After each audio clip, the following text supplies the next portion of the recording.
and welcome to Crosstalk, where all things are considered. I'm Peter Lavelle. Lies and liars. NBC News reports U.S. intelligence agencies have been deliberately laundering phony stories about the war in Ukraine through the media.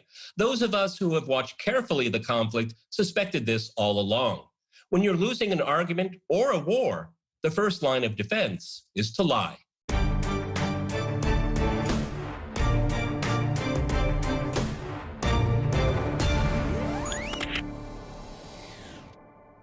To discuss these issues and more, I'm joined by my guest, Jyoti Brouwer in Bristol. She's the deputy leader of the Workers' Party of Britain, as well as author of The Drive to War Against Russia and China. And in Budapest, we have George Samueli. He is a podcaster at The Gaggle, which can be found on YouTube and Locals.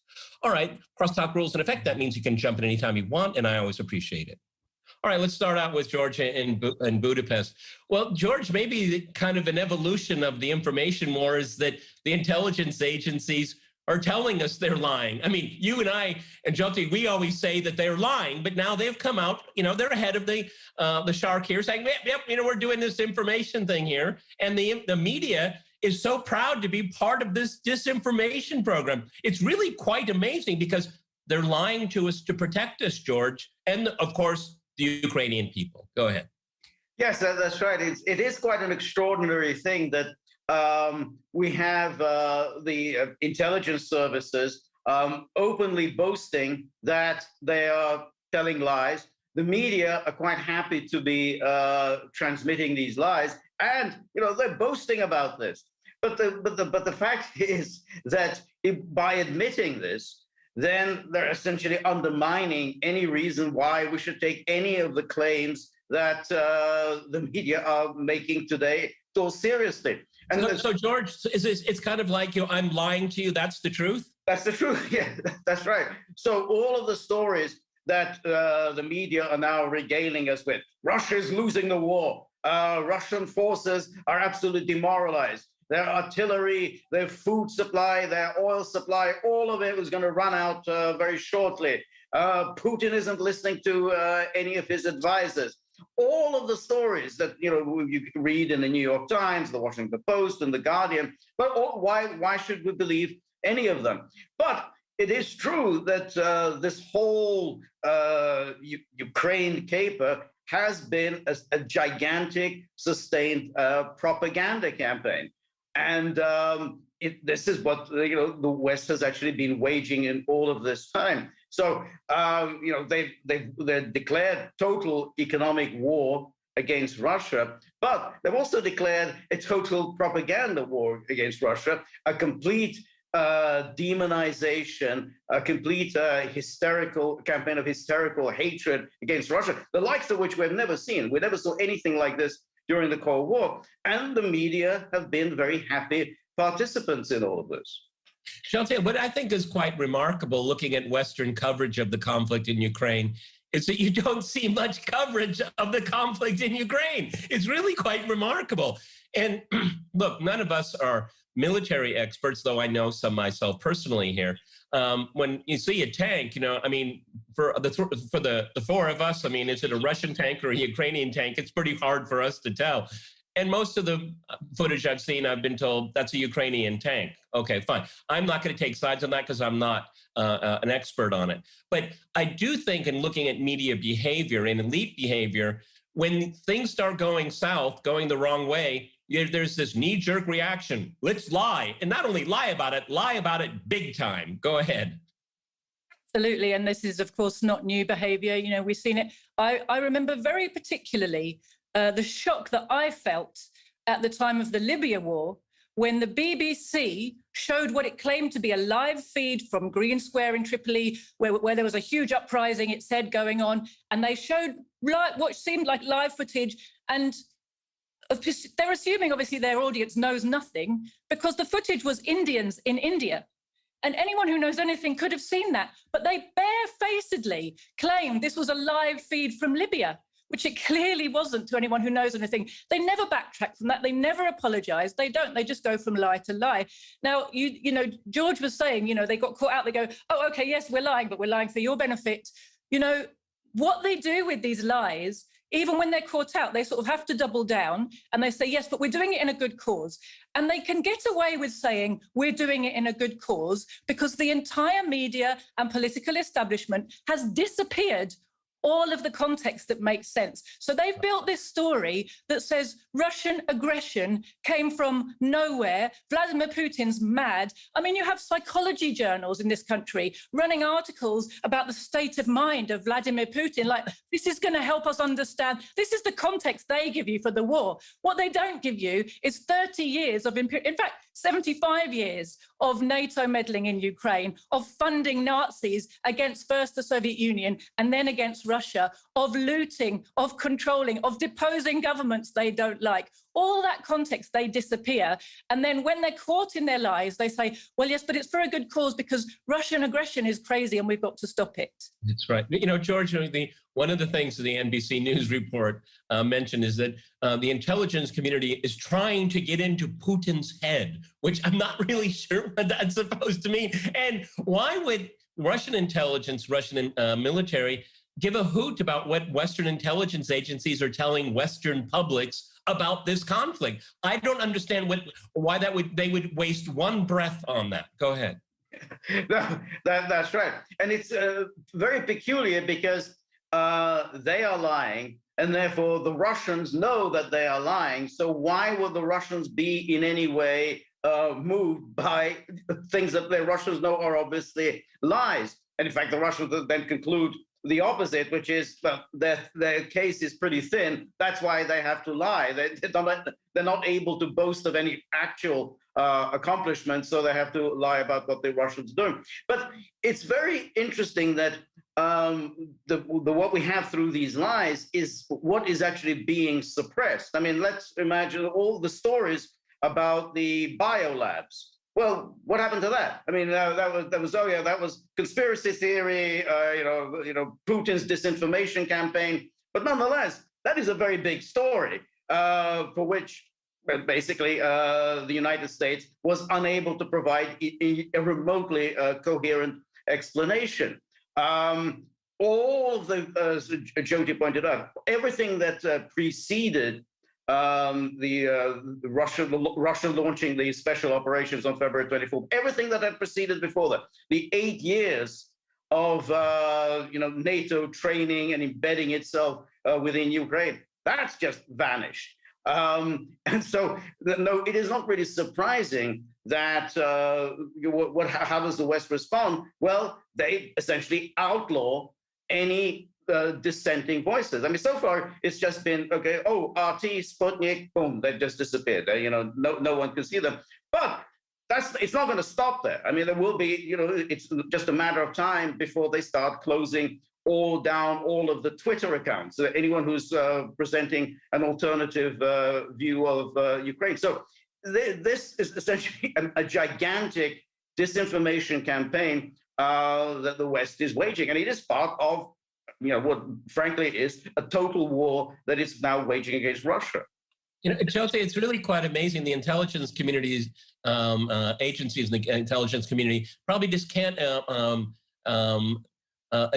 appreciate just how lucky they are when we have this fake Russiagate hoax. And then you had all of these cable stations bringing in former spooks and all this, which, when we were all coming up, you wouldn't trust those people. You wouldn't trust them to walk your dog, okay? But now they're invited into your living room every single night here. And so we see this evolution is that, instead of being suspicious of people that lie for a living, deceive for a living, now they're celebrated here. I mean, this is one of the most extraordinary things I've seen in my life because their job is to deceive, okay? Not necessarily the general public, though we know they do that, but foreign governments. Now, they're supposed to tell us they're actually quite noble people. So imperialism is your word, empire is my word, is noble again. I mean, that's a great comeback.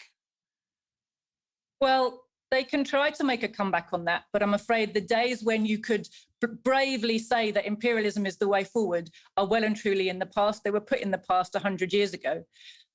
What's clear is not able to win the military war on the ground, not able to win the trade war, which they thought would bring the military war to a quick end and hasn't, is totally backfiring on them. And Russia is able to withstand. Russia is finding new markets, new partners, new ways to send its money and goods around the world.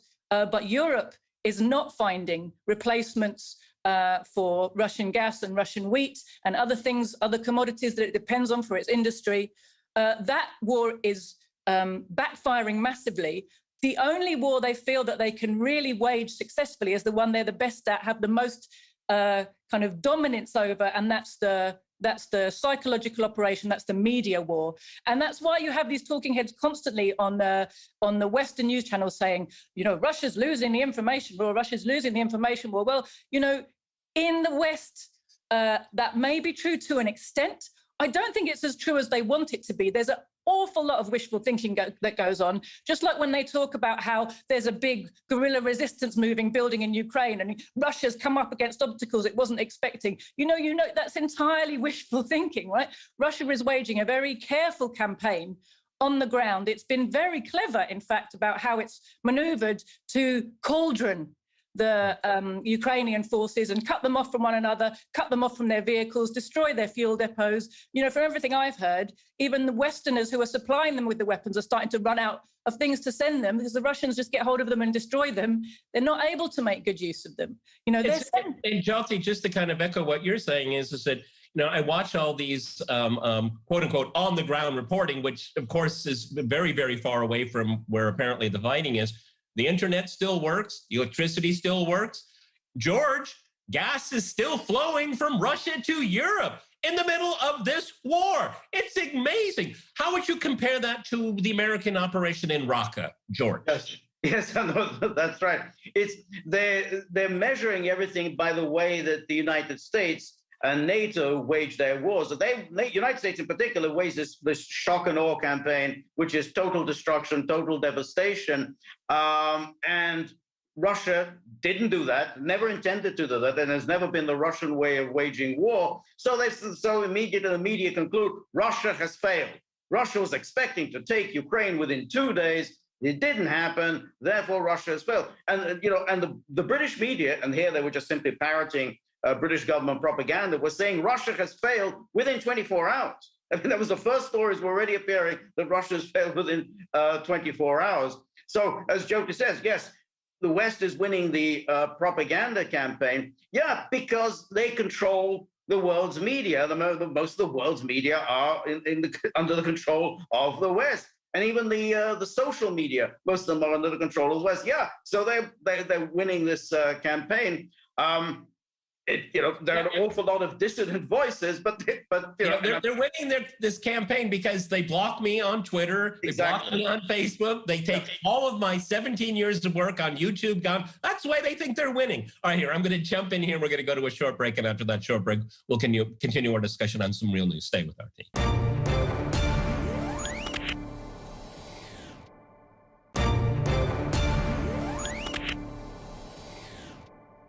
Welcome back to Crosstalk, where all things are considered. I'm Peter Lavelle. This is the home edition. To remind you, we're discussing some real news.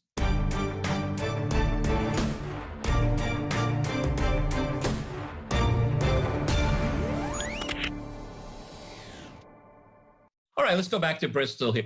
If we talked about in the first part of the program, the massive information war that's going on here, we have to talk about what's also in the news is these alleged atrocities that are being committed. It's shock and awe. They show a few pictures, they show a short video, and then they make a definitive statement. No investigation, no third party. And what they hope is that it'll stick, okay? So we can look at the city outside of Kiev where they found up to, 400 bodies, mass graves, and then a train station that was a missile attack. But anyone with any kind of curiosity with access to the internet can pick those stories apart quite quickly, actually, okay? And, one of the things I find most pathetic, the missile that did hit that train station that apparently killed many people, it had written on the missile for the children. But Western media doesn't seem to understand that Ukrainian is in Cyrillic as well. okay? As if anyone would take that at face value. I mean, they're called false flags for a reason here. And these false flags reinforce what we've been saying, is that when you're losing, start lying. Go ahead. Absolutely. There's two things to look at with the war crimes narrative.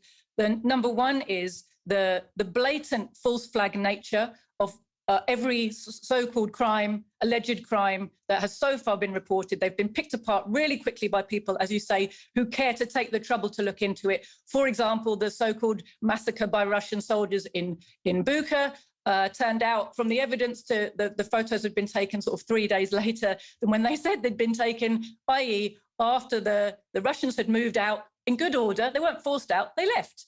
They'd moved out, the Ukrainians had come in, the mayor said, oh, we're liberated. And 2 days later, they said, oh, there's been an atrocity. And, and even in those photos, the people who you see who'd been shot, they're holding Russian rations and wearing white armbands, which indicates that they are people who were friendly and happy to see the Russians in their city. And that might well be the reason they got shot by Ukrainians after the Russians left. So there's that side of it, blatant lies. There's also the staggering hypocrisy of the West, which has been committing war crime after war crime after war crime, all of whose leaders and editors of the newspapers should all be in the dock for the terrible crimes they've been committing for the last 30 years. And when people like me said, look at the principles of Nuremberg, look at international law, these people are committing crimes, we were laughed out of the building. What are you talking about? Don't be silly, blah, blah, right to protect, shock, all of the words they used to justify. Rules-based order, they stopped talking about international law when they were so blatantly breaking it and started talking about the rules-based order, i.e. the rules that we impose on everybody else. And the standards that we hold other people to are not the ones we hold ourselves to. Now, I personally think that dredging up Nuremberg and reminding people what international law is and where it comes from is going to massively rebound on the imperialists, because they're the ones who've been committing these crimes for the last 30 years. Well, that's why rules-based order, George, has come into fashion with these people here for exactly the reason we just heard. International law is just that pesky thing that gets in the way all the time. George, I want to tap into your expertise here. And you and I on our podcast, The Gaggle, that's on Locals, you know something about these kind of false flag operations. You know something about these misinformation wars, because you know a whole lot about the breakup of the former Yugoslavia. And you've told me repeatedly, this is like seeing the same bad movie again. Please go into a little bit of detail. Go ahead. Yes, no, that's right. It is deja vu all over again. What was fascinating in the case of Yugoslavia was that every time there seemed to be either some crucial United Nations Security Council meeting coming up, or the peace negotiations were making real progress and an agreement seemed to be on the horizon, every time there was a massacre. Lo and behold, now, the Sarajevo marketplace, there were no less than 3 massacres during those 3 years of the wars.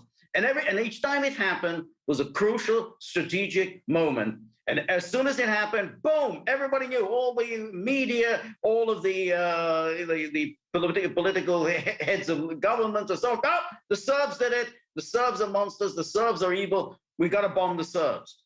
Now, the United Nations inspectors on the ground said, well, we're not really very sure. I mean, it doesn't look very likely. But those voices were still, just as the weapons inspectors in Syria, in Duma, were also silenced. And instead, the politicians, just sounded off. The media were happy to report this. So we had the Markale massacres, then we had Račak in Kosovo, then we had Srebrenica. All of these were very careful operations. And then, of course, we had Libya, where Gaddafi is about to commit genocide, and so we need to stop him committing genocide. And then all the stories about he's feeding Viagra to his troops in order that they commit mass rapes. This is a psychological war the West is very good at, and there are going to be a lot more of this now in Ukraine. I mean, we can just be sure that every few days we're going to get another massacre. Oh, this rocket, landed on a children's hospital. Oh, this oncology center has just been blown up. I mean, this is the West knows how to play this game. Yeah, but Jose, one of the reasons why not only is this a cover story for intentionally provoking Russia into a military conflict. That's extremely well documented. We don't have to talk about it at great length here. But I mean, these false flags, atrocities, war crimes, that's all to explain to publics in the West why energy prices are going up and why there could be food shortages. And, all other kinds of supply chain issues here, because we all have to sacrifice for what they call the democracy, which should be a topic for a separate program because it's not. I mean, this is not Panama, it's not Honduras, it's not Yemen. This is a G20 country that is an integral part of the global economy. And the blowback is only just beginning here. How long do you think people will say, yeah, I'm going to rough it for the Ukrainians, a country they only heard about 6 weeks ago? Go ahead. I think not for as long as the imperialists are hoping. No, they can't keep this level of hysteria for long. And the longer they try to keep it, the more people will grow to be uninterested in the whole thing, because the reality of what's happening in their lives is much more important to them.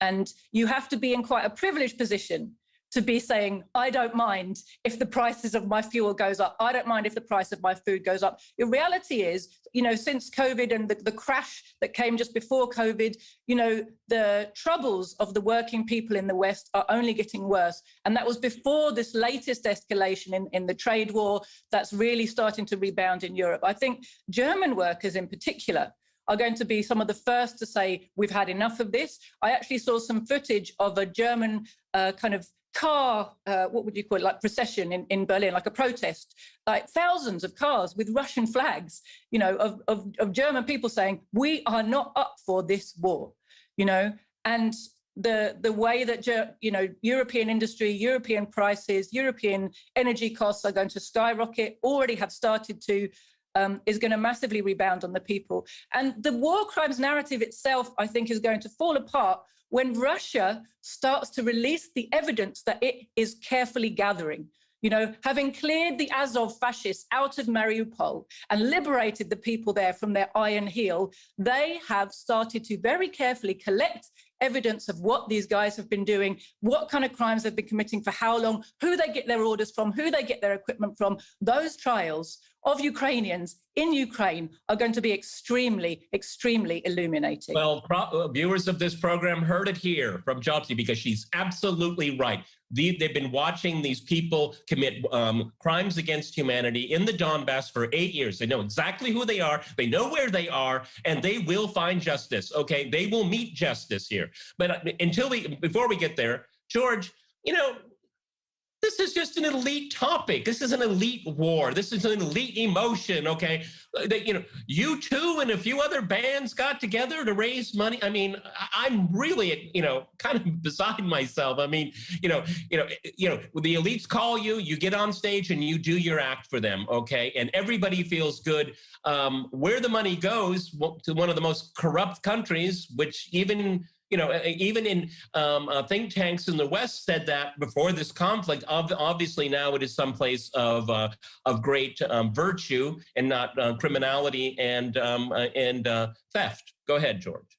Yes, it really is. I mean, over the weekend, we had Josep Borrell and Ursula von der Leyen. They visit Ukraine. Borrell announces that we have to win this war on the battlefields in Ukraine. So in other words, Josep Borrell, the top foreign policy person of the EU, is essentially declaring war on Russia. We're going to fight against Russia in Ukraine. And then we had Ursula von der Leyen, who says, your fight is our fight. Now, Europeans... it isn't. Yeah, exactly. Now, Europeans have said, hey, when did that happen? When did it turn out that Ukraine was somehow our fight?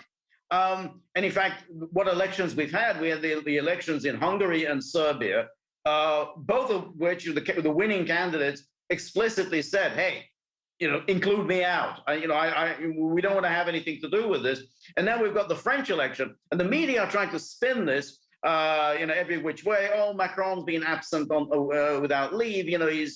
That's why he's not doing so well, and so on. But the fact is that pretty much every candidate who's running in the French election wants to be out of NATO and is complaining bitterly about the effect of this war on the living standards of the French. I mean, it's the French workers who are suffering because of this, and therefore they do not want to, extend their involvement. And even in Germany, with the traffic light coalition, I mean, everyone is saying, you are destroying our economy, our pride and joy, our Wirtschaftswunder. This war is destroying it. So where is there any support anywhere for increasing European or NATO involvement in Ukraine? Well, we're almost out of time here. I mean, the big talk from the big honchos is that, we have to pull in Ukraine into the EU. Well, if this continues, I think a lot of members of the EU will want to get out of this organization here. Unfortunately, that's all the time we have. I want to thank